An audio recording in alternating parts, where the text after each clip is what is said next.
হয় নাই, বাংলাদেশের প্রত্যেকটা যুবককে হত্যা করা হয়েছে, প্রত্যেকটা নাগরিককে হত্যা করা হয়েছে, বাংলাদেশের হাজারো কোটি রায়হানের বাবাকে হত্যা করা হয়েছে। কাজেই বিচার করতে হবে। আজকে সেই কক্সবাজারে সেনাপতিদের এক সদস্যকে হত্যা করা হয়েছে, কিন্তু আজ পর্যন্ত কার্যকারী ভূমিকা আমরা দেখছি না।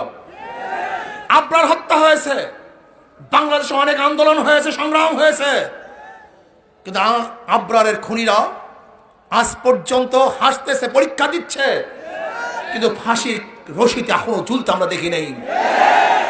আপনারা দেখেছেন এই মাত্র গত সপ্তাহে মাগুরাতে শান্তিপূর্ণ এক মানববন্ধন, যেখানে ছিল না মিছিল মিটিং, যেখানে ছিল না কোনো খুন খারাপি, অত্যাচার, অবিচার, যাদের কাছে লাঠি ছিল না, না গজারি ছিল না, পিস্তল ছিল অবৈধ, সে আমাদের মিছিলের উপরে, সেই মানববন্ধনের উপরে মাগুরার ছাত্রলীগের সভাপতি আক্রমণ করেছে, রক্তাক্ত করেছে আমাদের ভাইদেরকে।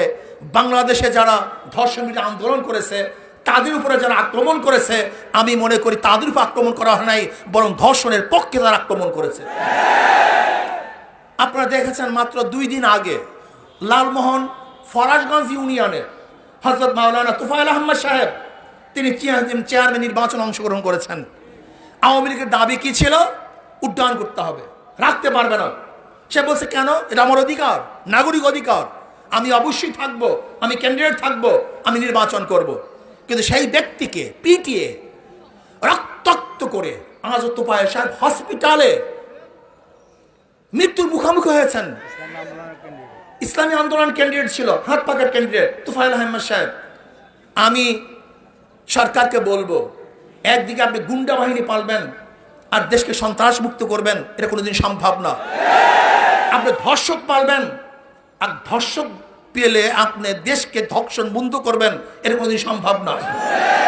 আর আমরা অনেকেই মনে করি সরকার পরিবর্তন, সরকার পরিবর্তন, সরকার পরিবর্তনের প্রয়োজন আছে, কিন্তু কাকে সরকার নিয়ে আসবেন এটা দেখার প্রয়োজন আছে। বিএনপির আমলে ধর্ষণ হয়েছে, জাতীয় পার্টির আমলে ধর্ষণ হয়েছে, বিগত সরকারগুলির আমলে ধর্ষণ হয়েছে।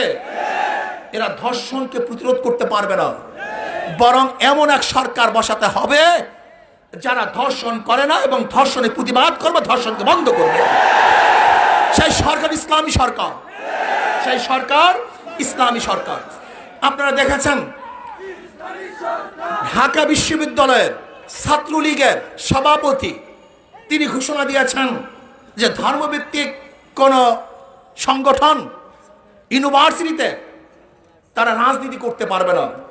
আমি ওই হিন্দু বেচারাকে বলবো, ছাত্রলীগের সভাপতি সাহেব, আপনি দেশটাকে কি মনে করছেন? দিল্লি মনে করছেন নাকি?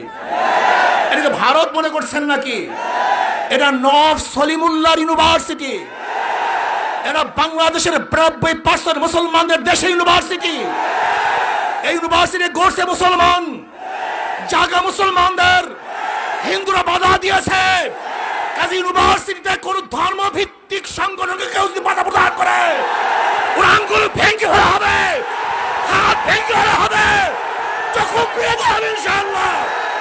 প্রিয় ভাইয়ের আমার, আজকাল ধর্ষণ বিরোধী আন্দোলন চলতেছে, এইভাবে ধর্ষণ বিরোধী আন্দোলন করলে হবে না।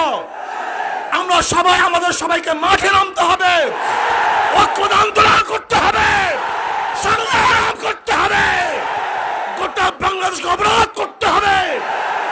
যদি আমরা অবরোধ করতে পারি, আন্দোলন করতে পারি, তাহলে ধর্ষণ মুক্ত এক বাংলাদেশ আমরা দেখতে পারবো, খুনি মুক্ত এক বাংলাদেশ আমরা দেখতে পারবো, আমরা জেনা মুক্ত এক বাংলাদেশ দেখতে পারবো। আজকে ধর্ষণের বিরুদ্ধে আন্দোলন চলবে, কিন্তু জেনা বেবিচার চলবে, তাও হতে পারে না। একজন মেয়ের সাথে সম্পর্ক থাকে, যতদিন পর্যন্ত সম্পর্ক থাকে খুবই ভালো, যখন সম্পর্ক নষ্ট হয়ে যায় অমনি গিয়ে সেই মেয়ে ধর্ষণের মামলা আটে। এই সমস্ত ফাইজলামি চলতে পারে না, চলতে দেওয়া হবে না। কাজে ধর্ষণ বন্ধ করুন, জেনা বেবিচার বন্ধ করুন, খুন বন্ধ করুন এবং সন্ত্রাস বন্ধ করুন। আর দ্রব্যমূল্যের যে ঊর্ধ্বগতি চলতেছে, এইভাবে একটা দেশ চলতে পারে না। হু হু করে গতকালকে এক দাম, আজকে আর এক দাম, যা ক্রয় ক্ষমতার ঊর্ধ্বে চলে যায়। আমরা বিশ্বাস করি স্থিতিশীল সরকার যতদিন পর্যন্ত না আসবে ততদিন পর্যন্ত দেশ স্থিতিশীল হবে না।